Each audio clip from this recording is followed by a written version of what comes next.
प्रधानमंत्री नरेंद्र मोदी के नेतृत्व में भारत सरकार ने माइक्रो प्रोसेसर चिप उत्पादन में पूर्ण आत्मनिर्भरता हासिल करने का साहसिक लक्ष्य निर्धारित किया है।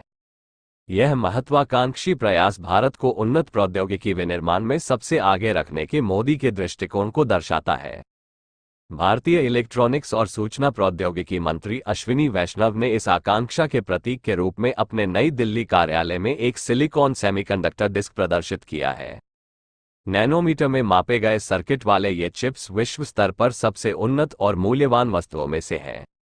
इस दृष्टिकोण को साकार करने के लिए पीएम मोदी ने पर्याप्त सब्सिडी की पेशकश की है, जिसमें कंपनी के 50% या यहां तक कि 70% खर्चों को कवर करने के लिए लगभग $10 बिलियन निर्धारित किए गए हैं। वेदांता के अनिल अग्रवाल जैसे व्यापारियों ने 2025 तक Vedanta made in India chips का उत्पादन करने का इरादा व्यक्त किया है। उनकी नजरें गुजरात के विशाल मैदान धोलेरा पर टिकी हैं, जिसे भारत का पहला सेमीकॉन शहर माना जाता है और आकार में तुलनीय है।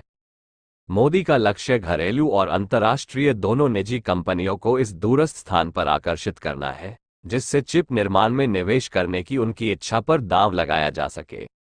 जबकि भारत ने बेंगलुरु जैसे तकनीकी समूहों के भीतर चिप्स डिजाइन करने में प्रगति की है, लेकिन चिप निर्माण के लिए इसमें विशेषज्ञता और बुनियादी ढांचे का अभाव है। मोदी सरकार ने भारत में मोबाइल फोन असेंबली को प्रोत्साहित करने के लिए उत्पादन से जुड़े प्रोत्साहन की शुरुआत की है, लेकिन चिप उत्पादन में अलग चुनौतियां हैं। वर्तमान में अधिकांश अत्याधुनिक लॉजिक चिप्स ताइवान से आते हैं, जिससे आपूर्ति में श्रृंखला की कमजोरियों के बारे में चिंताएं पैदा होती हैं। Taiwan semiconductor manufacturing company TSMC संयुक्त राज्य अमेरिका में फैब्रिकेशन प्लांट स्थापित करने का प्रयास कर रही है। इस प्रयास के लिए उन्होंने एक अनुभवी चिप निर्माता डेविड रीड को नियुक्त किया है। रीड का काम लगभग 300 विदेशी विशेषज्ञों को गुजरात में आकर्षित करना है। पूर्व एशियाई केंद्रित पारिस्थितिकी तंत्र के भीतर स्थापित एक्सपर्ट्स गुजरात जैसे कम विकसित क्षेत्र में स्थानांतरित होने में झिझक सकते हैं, लेकिन भारत में उच्च योग्य इंजीनियरों का समूह आशाजनक है। इसके अतिरिक्त यह क्षेत्र चिप निर्माण के लिए आवश्यक विशेष गैसों और तरल पदार्थों तक पहुंच सहित बुनियादी ढांचे के लाभों का दावा करता है। भारत की प्रौद्योगिकी उपलब्धियों, जैसे कि उसके चंद्र लैंडर मिशन और डिजिटल बुनियादी ढांचे ने ध्यान आकर्षित किया है, लेकिन चिप उत्पादन के पीछे की तात्कालिकता भू राजनीतिक कारकों से भी प्रभावित है। निवेश गंतव्य के रूप में चीन की अपील कम हो गई है, जिसने मोदी को बीजिंग के साथ गठबंधन से सावधान रहने वाले देशों के लिए भारत को एक विश्वसनीय आपूर्ति श्रृंखला में भागीदार के रूप में बढ़ावा देने के लिए प्रेरित किया है।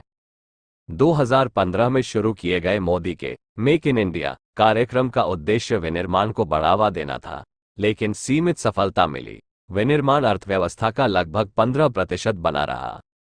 भारत बौद्धिक सेवाओं और गहन तकनीक में उत्कृष्ट है, लेकिन विनिर्माण निर्यात में छोटे एशियाई देशों से पीछे है। कुछ आलोचकों का तर्क है कि भारत लॉजिक चिप फाउंड्री स्थापित करने के अपने लक्ष्य में अत्यधिक महत्वाकांक्षी हो सकता है, ये सुझाव देते हुए कि वह वैश्विक चिप आपूर्ति श्रृंखला में अधिक प्राप्त करने योग्य भूमिका निभा सकता है। बहरहाल, गुजरात में माइक्रोन टेक्नोलॉजी जैसी कंपनियों का निवेश चिप असेंबली, परीक्षण और पैकेजिंग में एक प्रमुख खिलाड़ी बनने की महत्वपूर्ण महत्वाकांक्षा का संकेत देता है। चाहे भारत की चिप निर्माण योजनाएं सफल हो या नहीं, वे देश के दृढ़ संकल्प और राज्य पूंजीवाद पर उसकी निर्भरता को उजागर करते हैं, जो चीन और अन्य प्रमुख देशों द्वारा अपनाई गई रणनीतियों को प्रतिबिंबित करती है। पीएम मोदी का अंतिम उद्देश्य भारत को वैश्विक प्रौद्योगिकी परिदृश्य में एक मजबूत खिलाड़ी के रूप में स्थापित करना है।